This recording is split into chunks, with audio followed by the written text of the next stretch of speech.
오늘 본문 말씀은 예수님의 달란트 비유입니다.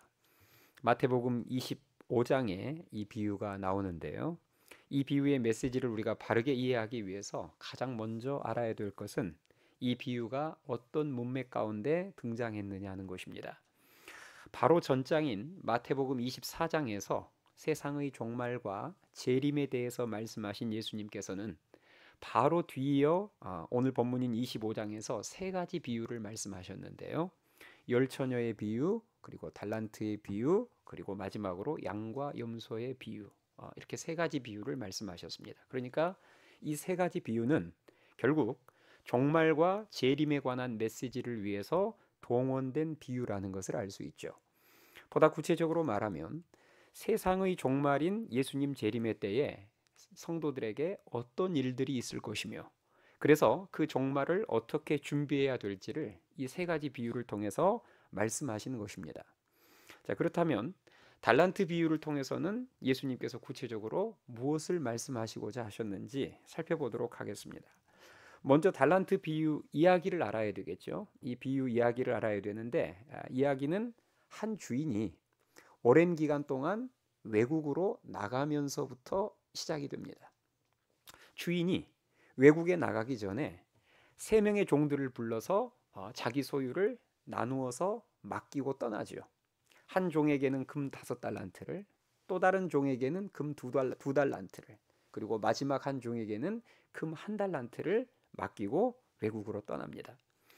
주인이 떠나자 금 5달란트와 2달란트를 받은 종들은 주인이 맡긴 돈을 가지고 바로 장사를 시작하죠. 그러나 1달란트를 받은 자는 그것을 땅속에 감추어 둡니다. 묻어두어요. 그렇게 오랜 시간이 지나서 외국에 나갔던 주인이 돌아와서 세 명의 종들과 결산을 하는데요.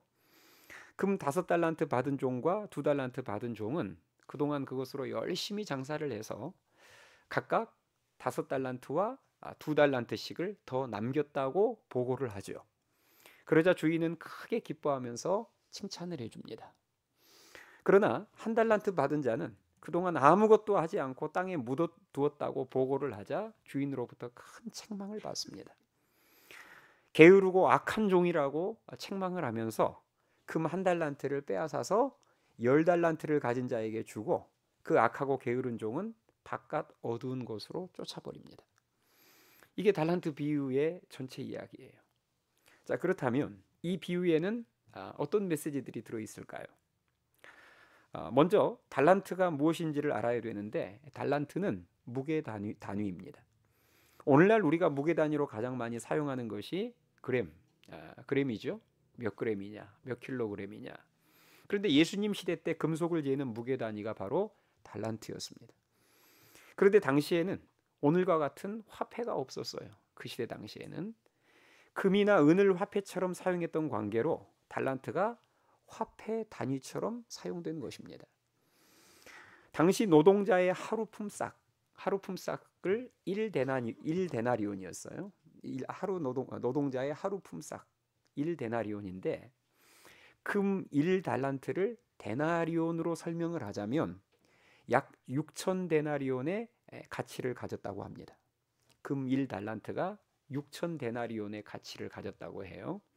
그러니까 노동자가 1년에 주일과 공휴일을 제외하면 대략 며칠을 일하죠? 주일하고 공휴일을 제하면 직장마다 다르죠. 그렇지만 대략 300일 정도 일한다라고 가정을 할 수 있잖아요. 그렇죠? 365일인데 52주 빼고 공휴일 빼고 하면 대략 300일 정도를 일한다라고 말할 수 있잖아요. 그러니까 6,000데나리온이면 6,000일 동안 일한 품삯인데, 노동자 몇 년 연봉이에요? 20년 연봉입니다. 그러니까 1년 연봉을 사람마다 다르지만 대략 1년 연봉을 4천만 원 정도라고 잡으면 금 1달란트는 우리나라 지금 한화로 약 8억 정도 되는 굉장히 큰 돈입니다. 20년 연봉이니까요, 노동자. 그러니까 금 1달란트가 결코 적은 액수가 아니라는 것을 알 수 있죠. 이 달란트 비유를 통해서 예수님이 말씀하시고자 하셨던 첫 번째 메시지는 종들이 가지고 있던 모든 달란트는 종들의 것이 아니라는 것입니다. 주인이 외국에 나가 있는 동안 잠시 맡긴 것이잖아요. 자, 오늘 본문 14절 말씀을 한번 보실래요? 14절에 보시면 14절 보시면 또 어떤 사람이 타국에 갈 때 그 종들을 불러, 그 다음이 중요해요. 뭘 맡김과 같으니? 자기 소유를 맡김과 같으니. 이렇듯 종들은 달란트의 주인이 아니라 주인이 정한 기간 동안 달란트를 잠시 맡고 있었던 청지기들이다, 그렇게 말할 수 있습니다. 지금 예수님이 하신 말씀은 비유잖아요. 그렇다면 달란트 비유에 나오는 주인은 누구를 비유한 걸까요? 온 세상의 주인 되시는 하나님이시죠. 아멘이 되십니까? 그렇다면 달란트를 맡고 있었던 종들은요, 이 땅에 사는 모든 사람들입니다. 그리고 주인이 맡긴 금 달란트, 주인이 금 달란트를 맡겼잖아요. 그럼 이 달란트는 뭘 의미하겠습니까? 하나님께서, 주님이 우리들에게 맡기신 모든 것들입니다. 그게 달란트지요. 주님이 우리에게 맡기신 모든 것은 재산만을 의미하는 게 아니에요. 여러분이 이 달란트 비유를 읽으실 때 이 달란트는 이퀄 재산, 전 재산, 이렇게만 적용을 하시면 안 됩니다. 하나님이 우리들에게 맡기신 게 재산만 맡기셨나요? 그렇지 않죠. 지금 우리가 가지고 누리고 있는 모든 것들이 전부 하나님이 우리에게 맡겨주신 달란트임을 믿으실 수 있기 바랍니다. 그러니까 재산은 물론이고 우리에게 주신 생명, 건강, 재능, 또 뭐 사역, 또 자녀, 심지어는 우리에게 주신 복음까지도, 모든 것이 다 우리에게 맡기신 달란트입니다. 예수님이 이 달란트 비유를 통해서 첫 번째로 가르쳐 주시고자 했던 것은 지금 우리가 가지고 누리고 있는 모든 것들이 내 것이 아니라 온 세상의 주인 되시는 하나님의 것이라는 사실이에요. 이처럼 우리는 하나님이 주신 것들을 잠깐 맡고 있는 청지기들임을 아는 것에서부터 바른 종말론적인 신앙이 시작됨을 믿으실 수 있기 바랍니다. 지금 내가 가지고 있는 것들을 내 것이라고 착각하면서 내 마음대로 쓰는 것이 교만이고, 반대로 지금 내가 가지고 있는 것들이 하나님께서 나에게 어떤 뜻을 두시고 잠시 맡기신 것임을 깨달아서, 그래서 그것을 하나님의 뜻대로 잘 사용하는 것이 겸손이고 지혜이고 바른 신앙임을 믿으실 수 있기 바랍니다. 우리가 가진 모든 것이 다 하나님으로부터 왔습니다. 그래서 로마서 11장 36절에서 하나님 이렇게 말씀하셨어요. 만물이 누구에게서 나오고? 주에게서 나오고 주로 말미암고 주에게로 돌아감이라. 아멘. 만물이 주에게서 나왔대요. 주로 말미암고 결국은 주에게로 돌아감이라. 왜요? 주인이 주님이시니까. 우리가 살면서 내가 가지고 누리고 있었던 모든 것의 주인이 내가 아니라 하나님이셨구나라는 사실을 언제 가장 많이 깨닫죠? 가지고 있었던 것들을 잃어버릴 때죠. 내가 가지고 있었던 것들을 내려놓아야 할 때입니다. 잃어버렸을 때, 내려놓아야 할 때. 지금 우리에게 있는 건강도, 외모도, 지식도, 재능도, 재산도, 가족도, 직분도, 또 뭐 사역도, 직장도 전부 우리가 영원히 소유할 수 없습니다. 왜? 나의 것이 아니기 때문입니다. 엊그제 제가 한 목사님의 은퇴식에 참석을 했고, 또 다가오는 다음 주일에 또 다른 목사님의 은퇴식에 제가 참석하게 됩니다. 제가 은퇴식을 보면서 느끼는 것 중 하나가 뭐냐? 바로 우리가 영원히 소유할 수 있는 것이 없다는 거예요. 잠시 맡고 있다. 그 은퇴하신 목사님들도 목회할 때는 내가 영원히 설교할 수 있을 것 같고 영원히 목회할 것 같고, 때로는 목회가 어떤 때는 지루하게 여겨질 수도 있고 엄청난 무게의 십자가처럼 여겨져서 빨리 이것을 내려놓고 던져버리고 싶을 때도 있겠지만, 그러나 하나 알아야 될 것은 절대 그 십자가를 영원히 질 수 없습니다. 언젠가는 내가 원하지 않아도 하나님이 앗아가실 때가 있어요. 왜요? 내가 주인이 아니기 때문입니다. 이 중요한 사실을 저와 여러분들은 모든 것을 다 잃고 빼앗기기 전에 이 중요한 사실을 지금 빨리 깨달아야 돼요. 그래야 지금 나에게 주어진 달란트를 겸손과 감사함으로 내 마음대로가 아니라, 내 기분 내키는 대로가 아니라, 내 정욕대로가 아니라 주인의 뜻대로 사용할 수 있기 때문입니다. 2024년도 영원하지 않습니다. 이제 3주 후면 2024년도라는 달란트도 내 인생에서 사라져요. 맞죠? 2024년도라는 달란트도 3주 후면 내 삶 가운데서 사라집니다. 시간의 주인도 하나님이세요. 하나님이 잠시 맡긴 소중한 달란트들을 허무하게 다 잃고 빼앗기기 전에 그것을 주인의 뜻에 맞게 감사함으로 잘 사용할 줄 아는 충성되고 착한 청지기들이 될 수 있기를 주님의 이름으로 축원합니다. 달란트 비유가 우리에게 주는 두 번째 메시지는 주인이 달란트를 맡길 때 차등을 두어 맡겼다는 거예요. 5달란트, 2달란트, 1달란트. 차등을 두어서 맡겼다는 거예요. 그런데 중요한 것은 그냥 차등이 아니라 각각 그 재능대로 차등을 두어서 맡겼다는 것입니다. 자, 오늘 본문 15절 말씀을 보세요. 자, 그 내용이 15절에 나오는데 15절 한번 같이 읽어볼까요? 15절 시작. 각각 그 재능대로 한 사람에게는 금 5달란트를, 한 사람에게는 2달란트를, 한 사람에게는 1달란트를 주고 떠났더니. 아멘. 자, 맨 앞에 뭐가 붙죠? 각각 그 재능대로. 여러분, 각각 그 재능대로라는 말의 의미가 무엇이겠습니까? 주인이 외국으로 떠나기 전에 종들과 그동안 함께 살면서 종들의 재능을 다 파악하고 있었다는 말이에요. 이 종이 얼마나 성실하고 정직한지, 얼마나 감사할 줄 아는 그런 겸손한 마음을 가지고 있는지, 실력과 지혜가 있는지, 주인인 내 마음을 잘 알아주는지, 이런 것들을 주인이 그동안 외국 떠나기 전에 다 파악을 하고 있었다는 말입니다. 그래서 외국으로 떠날 때 그 재능대로 차등을 두어서 달란트를 맡긴 거예요. 그러니까 달란트를 받는 종들 입장에서는 불공평한 것처럼 느껴질 수 있지만 주인 입장에서는 공평한 거예요, 불공평한 거예요? 주인 입장에서는 공평한 겁니다. 왜요? 그동안 다 보셨다는 거죠. 다 파악 끝났다는 거죠. 많이 맡길 자에게 많이 맡기고 적게 맡길 자에게 적게 맡기시겠다는 것입니다. 그동안 평가한 대로 그 믿음과 그릇대로 맡겼기 때문에 주인 입장에서는 전혀 불공평한 게 아닙니다. 이처럼 하나님께서는 우리들에게 무언가를 맡기실 때 처음부터 큰 것을 맡기시는 경우는 거의 없습니다. 대부분은 작은 것부터 맡기세요. 특별히 하나님께서 사랑하는 자녀일수록 처음부터 절대 큰 것 주시지 않습니다.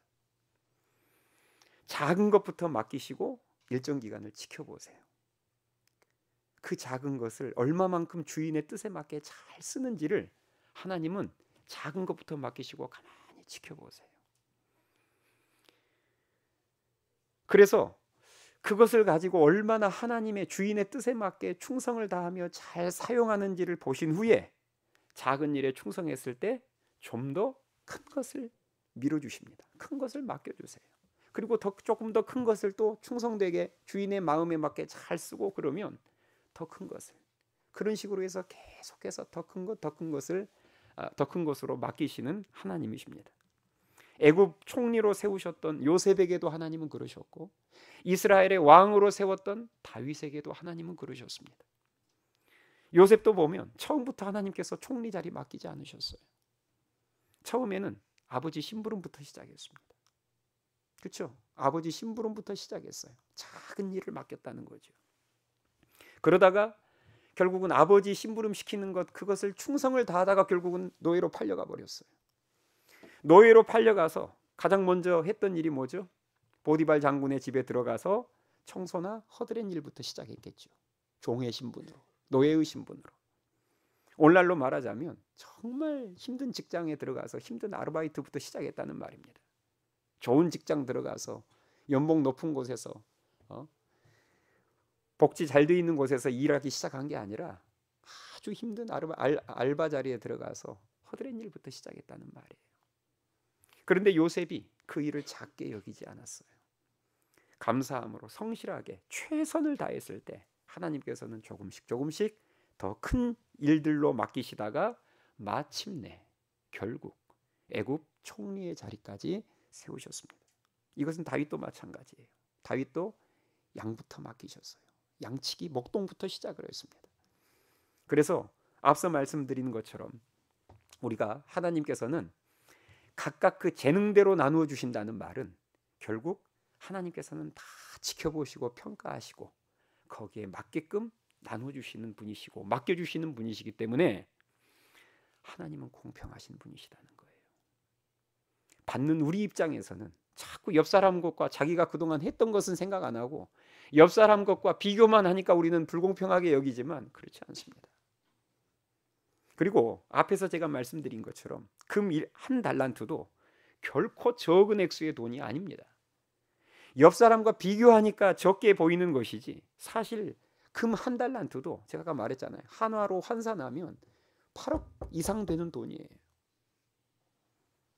큰 돈이고 큰 은혜입니다. 그러므로 지금 가지고 있는 것을 자꾸 옆 사람과 비교하면서 원망하지 마시고 지금 있는 달란트를 가지고 주인의 마음에 맞게 충성을 다하셔서 하나님이 점점 더 큰 것을 믿고 맡기실 수 있는 그런 착하고 충성된 종들이 될 수 있기를 주님의 이름으로 축원합니다. 예수님이 달란트 비유를 통해서 주시는 또 하나의 메시지는 외국에 나간 주인이 반드시 돌아온다는 거예요. 반드시 돌아온다는 것입니다. 오늘 본문 19절 상반절 보세요. 19절. 오랜 후에 그 종들의 주인이 뭐 했다고 나오죠? 돌아와. 그러니까 오랜 기간 떠났던 주인이 돌아온다는 이야기는 결국 온 세상의 주인이시자 하나님이신 예수님이 다시 이 세상에 뭐 하신다는 거예요? 재림하신다는 거예요.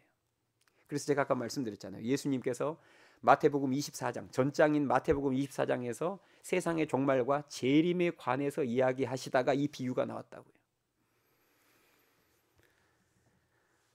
결국 이 달란트 비유도 예수님 재림의 메시지를 담고 있습니다. 온 세상의 주인이시자 하나님이신 예수님이 다시 이 세상에 돌아오신다는 거예요. 지금 우리가 준비하고 있는 성탄절은 우리가 지금 각 기관별로 성탄절 준비하잖아요. 이 성탄절은 예수님의 초림을 기념하는 날이에요? 재림을 기념하는 날이에요? 초림을 기념하는 날입니다. 우리의 구원을 위해서 2000여 년 전 이 땅에 오신 예수님께서는 십자가의 죽음과 부활을 통해서 저와 여러분의 구원을 완성하시고 하늘로 승천하사 지금은 하나님 보좌 우편에서 우리를 위해서 중보기도하고 계심을 믿습니다. 그러나 영원히 하나님 보좌 우편에서 중보기도만 하시는 게 아니라 때가 되면 반드시 이 세상에 다시 오십니다. 심판주로 다시 오세요. 할렐루야. 구약시대 때 구약에 나오는 그 수많은 선지자들이 그토록 외쳤던 메시아에 대한 예언이 예수님의 초림을 통해서 성취되었다면 예수님이 이 땅에 오셔서 예수님께서 친히 말씀하시고 예언하신 재림은 얼마나 더 확실하겠습니까? 온 세상의 주인이신 예수님은 반드시 이 세상에 다시 돌아오심을 믿으실 수 있기 바랍니다. 이것이 달란트 비유를 통해서 예수님이 우리에게 알려주시고자 하셨던 핵심 메시지예요. 바라기는 다가오는 성탄절을 통해서 예수님의 초림을 기념함과 동시에 초림만 기념해서는 안 돼요. 성탄절을 통해서 초림을 기념함과 동시에 예수님의 재림까지 바라보심으로 다시 오실 주님까지 바라보심으로 그 다시 오실 날을 준비하는 선한 청지기들이 될 수 있기를 주님의 이름으로 축원합니다. 예수님이 달란트 비유를 통해서 우리에게 주시는 또 하나의 메시지는 주인이 다시 돌아오시면 반드시 주인과의 결산이 있다는 거예요. 다시 돌아오실 때는 목적이 있으시겠죠. 그냥 단순히 보고 싶어서 돌아오신 게 아니라 목적이 있는데 그게 뭐냐면 결산입니다. 그래서 오늘 본문 19절 말씀 보세요. 19절 다시 19절 보면 오랜 후에 그 종들의 주인이 돌아와 그들과 뭐 할세? 결산할세. 이게 예수님 재림의 중요한 목적이라는 거예요. 예수님 다시 오시면, 그래서 저와 여러분이 주님 앞에 서게 되면 반드시 우리의 인생을 뭐 해야 돼요? 결산해야 된다는 것입니다. 세상의 모든 일에도 결산이 있잖아요. 이제 우리가 연말에 이 마지막 달인 12월에 TV를 보면 각 분야별로 시상이 있잖아요. 그게 결산입니다. 스포츠 선수들을 보면 올해 성적에 따라서 내년의 연봉과 내년의 보직, 위치가 결정이 돼요. 맞죠? 올해의 성적에 대한 결산에 따라서 내년의 연봉이 결정되고 내년의 위치가 결정이 됩니다. 결산에 따라서 그 다음해의 위치와 대우가 달라지듯이 예수님 다시 오실 종말의 때도 마찬가지라는 거예요. 주님과의 결산에 따라서 천국에서의 우리가 받을 칭찬과 상급이 달라짐을 믿으실 수 있기 바랍니다.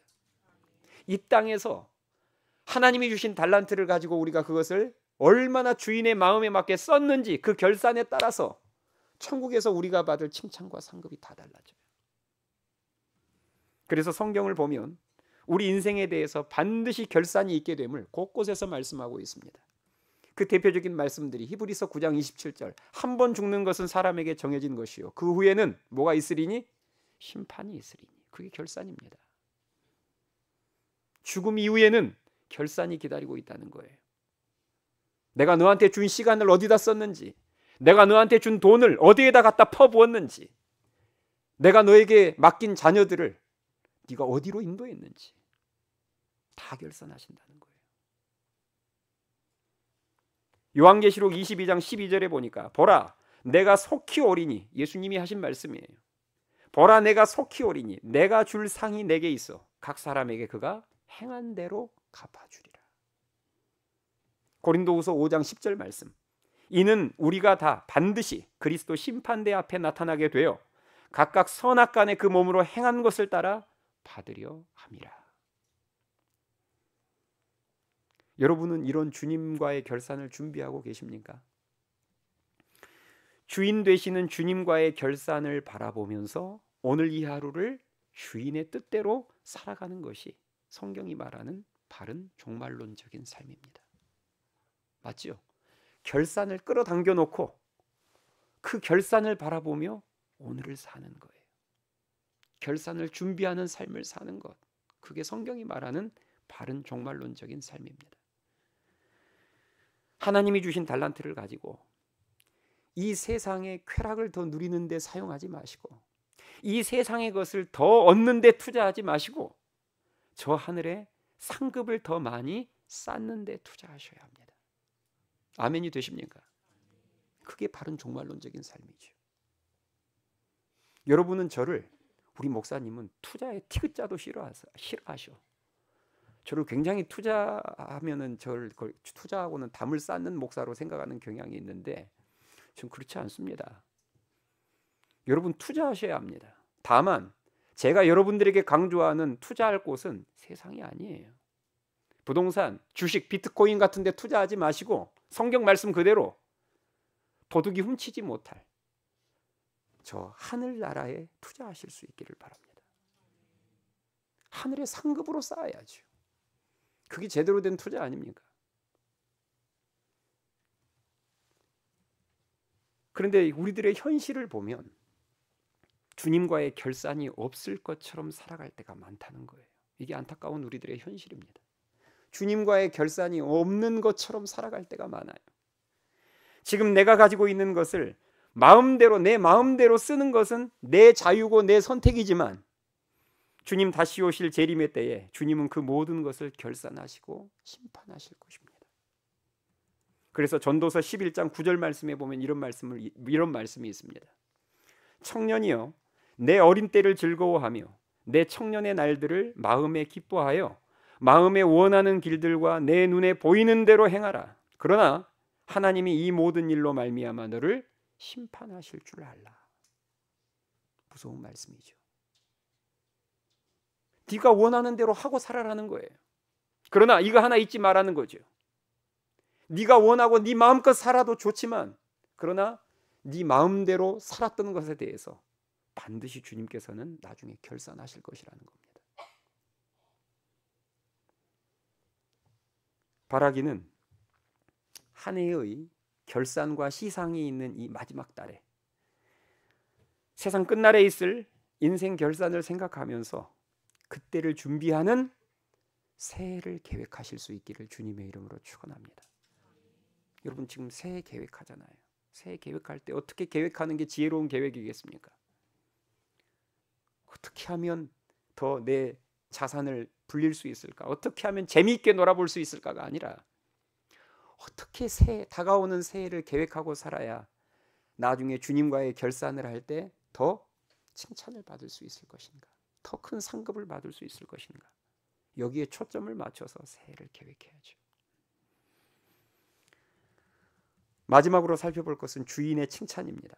오늘 본문 20절, 21절에 주인의 칭찬이 나오는데요. 자, 이제 마지막 살펴볼 말씀 20절, 21절 한번 같이 읽어볼까요? 20절, 21절, 20절, 21절 시작. 5달란트 받았던 자는 5달란트를 더 가지고 와서 이르되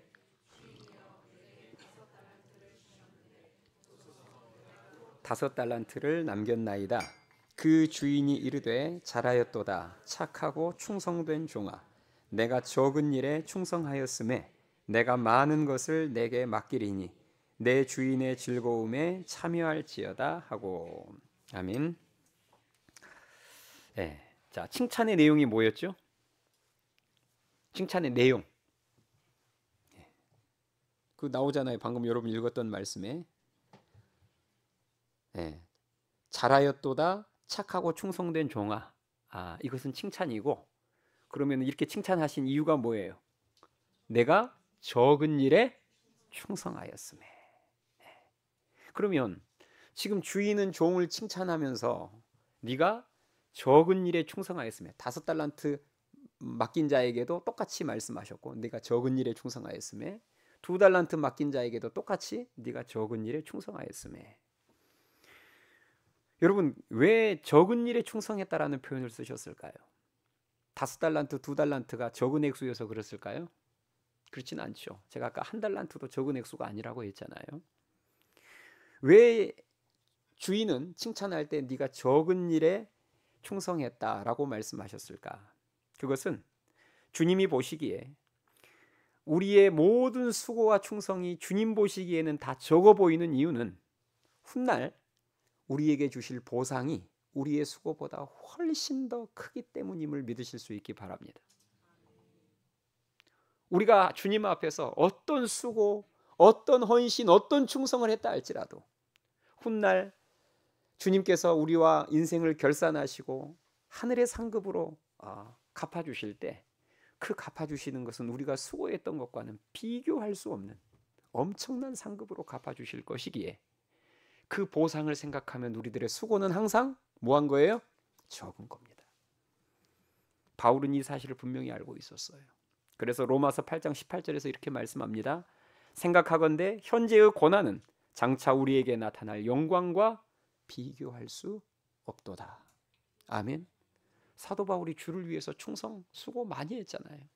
그런데 바울이 고백하는 거예요. 현재의 고난은 장차 우리에게 나타날 그 영광, 그 칭찬, 그 상급과는 비교가 안 된다는 거죠. 그래서 나의 헌신, 나의 수고, 이 나의 고생은 지극히 항상 하나님 앞에서는 적은 일인 거죠. 그러므로 우리도 마찬가지입니다. 우리가 올 한 해 가정에서, 직장에서, 교회에서 주님을 위해서 어떤 수고와 헌신을 했든지 그 수고는 주님 보시기에 주님 앞에서 적은 것입니다. 왜냐하면 방금 말씀드린 것처럼 재림의 때 여러분들이 그것 때문에 받게 될 보상과 상급은 이루 말할 수 없이 견줄 수 없을 만큼 큰 것이기 때문입니다. 그러므로 여러분들의 수고와 헌신을 올해도 누가 알아주지 않았다고 실망하거나 낙심하지 마시고 중간에 포기하지도 마시고 끝까지 그 큰 상급을 바라보며 충성을 다하실 수 있기를 바랍니다. 오늘 말씀을 정리하겠습니다. 달란트 비유에 나오는 이 3명의 종들은 3명이지만 부류는 크게 2부류로 나눌 수 있죠. 주인의 뜻대로 달란트를 잘 사용해서 칭찬과 함께 더 많은 것을 받은 자들이 있고, 또 다른 부류는 반대로 주인의 뜻대로 사용하지 않아서 책망과 함께 있던 것마저도 빼앗기고 쫓겨난 자가 있었습니다. 저는 우리 하늘씨앗교회 모든 성도님들이 주님 맡기신 것들을 주인의 마음에 맞게 잘 사용하여서 훗날 주님과 결산할 때 잘하였도다 충성된 종아, 네가 적은 일에 충성하였음에 내가 많은 것으로 너에게 맡길 것이다, 이렇게 칭찬도 받고 항상 지난 날보다도 지금 하나님께 더 많은 것을 받아서 맡아 충성을 다하는 하나님 나라의 신실한 종들이요 자녀가 될 수 있기를 주님의 이름으로 축원합니다. 찬양하시겠습니다.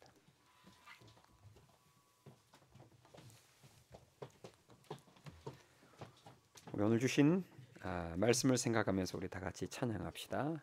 은혜 찬양하시겠습니다.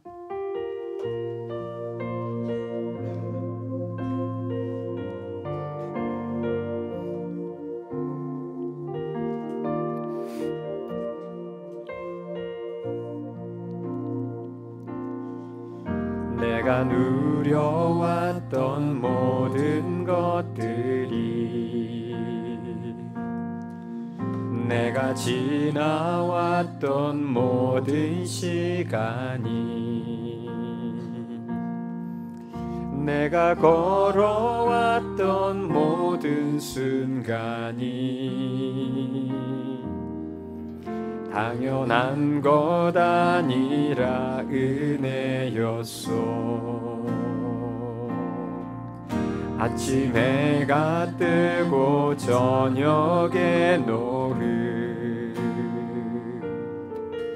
봄의 꽃향기와 가을의 열매, 변하는 계절의 모든 순간이 당연한 것 아니라 은혜였소. 모든 것이 은혜, 은혜,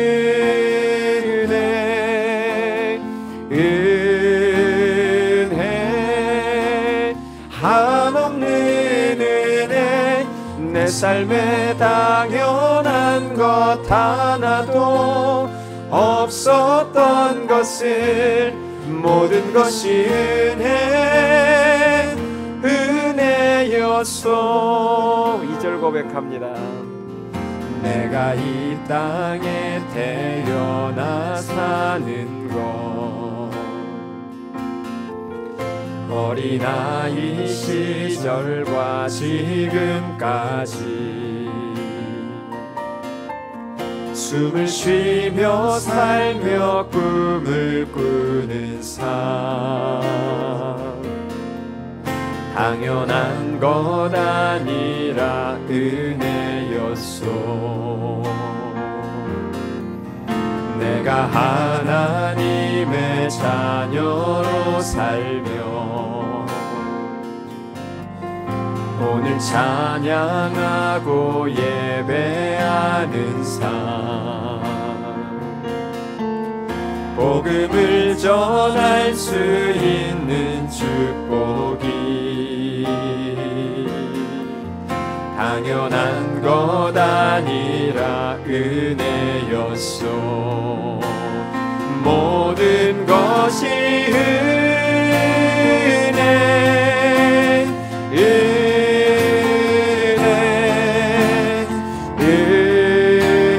은혜, 한없는 은혜.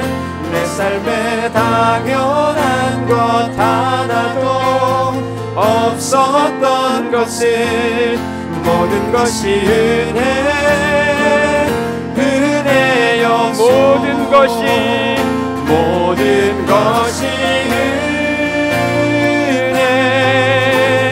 은혜, 은혜, 한없는 은혜. 내 삶에 당연한 것 하나도 없어 있었던 것은 모든 것이 은혜